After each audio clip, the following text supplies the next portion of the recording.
A paz do Senhor, amados irmãos.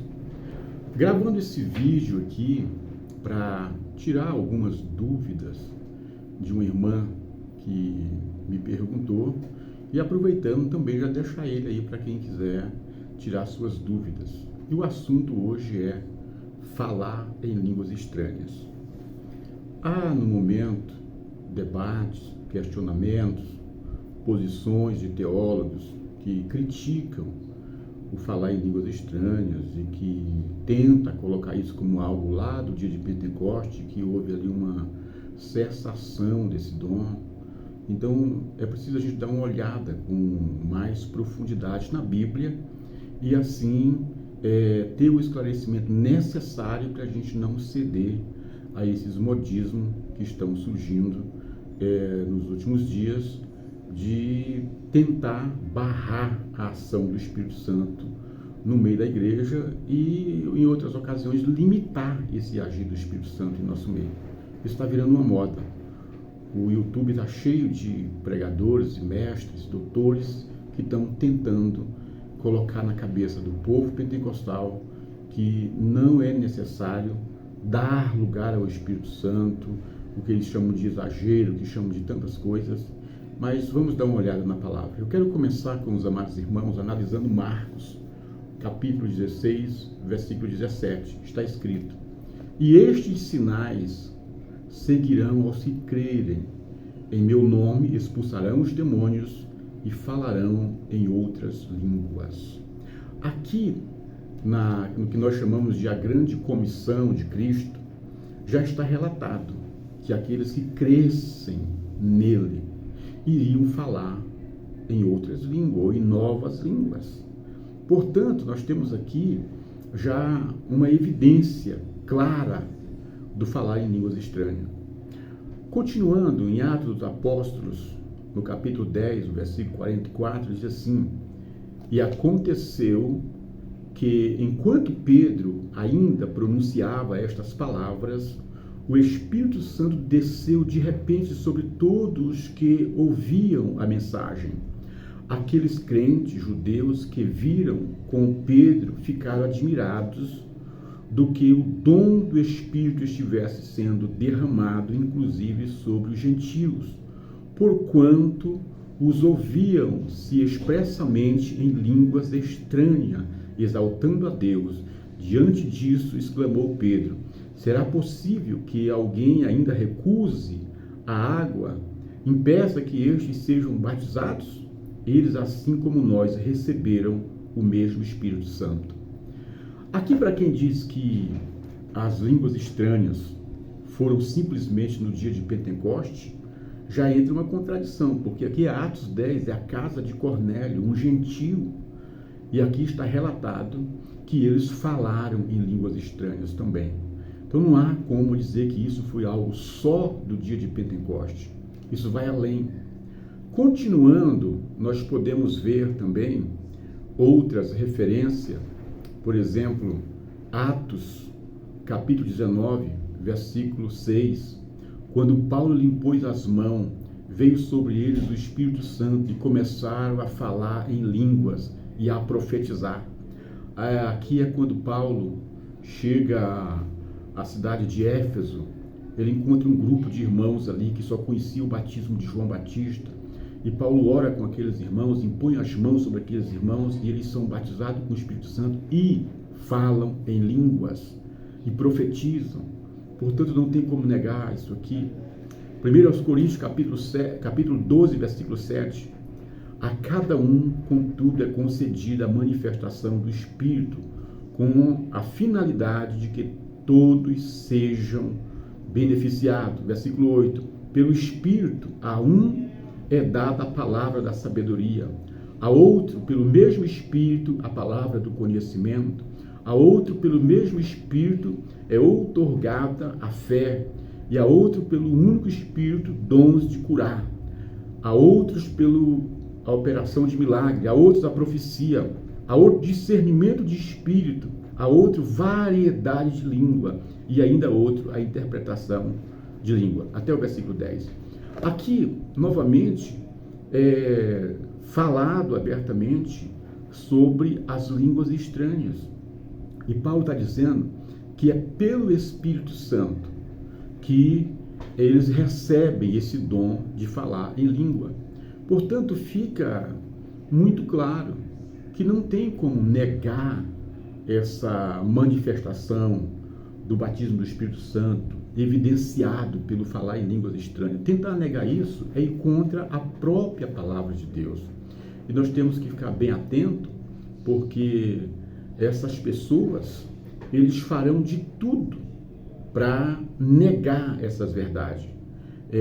Ainda no versículo 11 diz assim: entretanto, o mesmo e único Espírito realiza todas essas coisas. Ele as distribui individualmente a cada pessoa conforme deseja. Sendo assim, aquele que fala em uma língua, ore para que possa interpretá-la corretamente. Pois se ora em línguas, meu espírito também ora, mas o meu entendimento fica improdutivo. Diante disso, o que fazer então? Orarei com o espírito, mas ao mesmo tempo com a mente. Cantarei com o espírito, mas igualmente com a razão. O que Paulo está dizendo, ele está falando aqui que ele ora, e aqui não está falando de falar em línguas estranhas num ambiente público, mas sim na oração, que ele ora em línguas estranhas, que é orar em espírito aqui, mas também ora com o seu entendimento, ou seja, com as palavras que ele conhece. Não é? Ele diz que canta em espírito, ou seja, canta em línguas estranhas, mas também canta com entendimento. Então, amados, é muito importante estarmos acompanhando isso. 1 Coríntios 14, versículo 13 ao 15, e o versículo 18 diz assim: dou graças a Deus por falar em línguas mais do que todos vós. Paulo está dizendo: eu dou graças a Deus porque eu falo em línguas mais do que todos vós. Paulo está dizendo: eu falo em língua e falo mais do que todos vós. Então, isso é importantíssimo. 1 Coríntios capítulo 14, versículo 2: porquanto quem se expressa ou quem fala em línguas estranhas não fala aos homens, mas a Deus. De fato, ninguém o compreende. Quem fala em línguas estranhas, quem ora em línguas estranhas, não está fazendo isso para o homem, mas para Deus. Portanto, é importantíssimo. Continuando o versículo, diz: pois em espírito fala mistério. Ele está falando em mistério, o seu espírito está orando. E daí a importância da oração em língua estranha, do cântico em língua estranha. Isso é muito importante. 1 Coríntios capítulo 14, versículo 4: quem fala em uma determinada língua, a si mesmo se edifica, mas quem profetiza edifica a igreja. Aqui está claro que quando eu estou falando em línguas estranhas, eu estou me edificando. Eu estou trazendo edificação espiritual para a minha vida, para o meu ser. Daí a importância, amados, de falar em línguas estranhas. É muito importante, isso não pode ser negligenciado. O nosso crescimento espiritual nós precisamos entender que falar em língua é importante, melhor dizendo, para o nosso crescimento espiritual. Vamos continuar. 1 Coríntios 14, 5. Gostaria que todos vós falassem em línguas, todavia muito mais que profetizeis. Paulo está dizendo que era desejo dele que toda a igreja falasse em língua estranha. Mas aqui ele dá ênfase, dizendo que gostaria também muito mais que eles profetizassem. Ele já explicou anteriormente que quem fala em línguas edifica a si mesmo, e quem profetiza edifica a igreja. Então daí a importância que ele dá para esse assunto. Vou continuar o versículo, 1 Coríntios 14, 5. Gostaria que todos vós falassem línguas, todavia muito mais que profetizasseis. Quem profetiza é maior do que aquele que fala em línguas, a não ser que as interprete, para que toda a comunidade receba a palavra que edifica.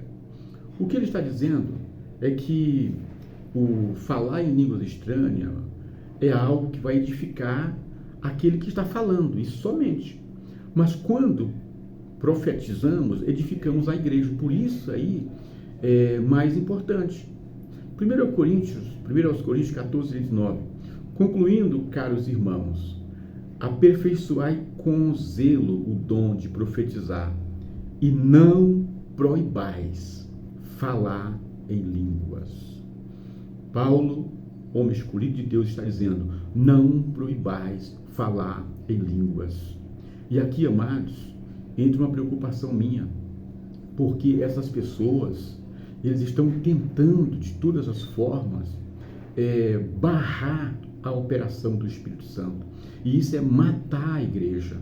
É claro que em uma igreja bem avivada, há as exceções, há as meninices. É claro que existe. Mas nós não podemos, em nome de barrar as meninices, os excessos, nós barrar a operação do Espírito Santo. Porque uma vez que o Espírito Santo não está atuando em uma igreja, essa igreja está caminhando para um processo de falência, de morte. Então que nós podemos assim prestar atenção, levar as coisas de Deus a sério, porque uma boa parte desses teólogos e professores que estão com esses ensinamentos, eles demonstram apenas que eles não oram, não jejuam, não colocam as suas igrejas para orar e para jejuar, porque o avivamento, a manifestação do Espírito Santo no meio de uma igreja depende dessa igreja orar e jejuar e santificar a vida. Se não houver essas três coisas, o Espírito Santo não opera. Então, para esses mestres e teólogos, é mais fácil eles combater o avivamento, a manifestação do Espírito Santo no meio da igreja, do que colocar a igreja em oração, jejum, e eles mesmos ir para a oração e para o jejum e para a santidade, para que o Espírito Santo possa continuar operando no meio deles. Eles estão cheios de sabedoria, da letra, são homens que têm um conhecimento muito grande, mas que suas vidas espirituais são vazias e o Espírito Santo não opera através deles. Presta atenção numa coisa que eu vou falar. Vocês já viram nos vídeos, nas pregações, desses que combatem o avivamento, que criticam, que fazem tantas coisas? Vocês já viram nas suas pregações eles chamarem alguém na frente assim, vem aqui na frente que eu vou orar para vocês receber o batismo com o Espírito Santo? Já viram? Eu não. Eu nunca vi. Vocês já viram ele chamar na frente aquelas pessoas assim, vem aqui, eu vou orar para aqueles que querem receber uma cura? Já viram? Não. Sabe por quê?